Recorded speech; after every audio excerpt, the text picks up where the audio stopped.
বন্ধুরা, বাংলাদেশের মানুষেরা আমাদের সাথে চুক্তি করতে চায়, ওদের একটা ইলিশ মাছের বদলে আমাদেরকে একটা গরু দিতে হবে। তো বন্ধুরা, ভিডিওটাকে সম্পূর্ণ দেখো, তারপর একে বলছি। একে একবার পেন ছেঁড়া ভাষণ দিয়ে দেবো, একদম পেন ছেঁড়া ভাষণ। আগে ভিডিওটা সম্পূর্ণ ভালো করে আগে দেখে নাও।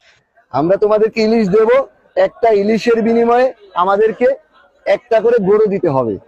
যদি মানো তাহলে আসো, শান্তি চুক্তিতে বসি, ঠিক আছে?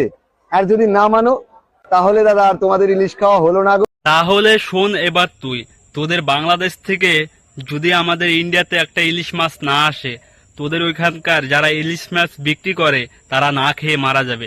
আর তুই কি ভাষণ চোদাচ্ছিস যে একটা করে ইলিশ মাছের বদলে তোরা ভারতকে একটা করে ইলিশ মাছ দিবি, আর ভারতরা তোদের একটা করে গরু দিতে হবে? বোকা চোদা, ভাষণ চোদাচ্ছিস তাই না?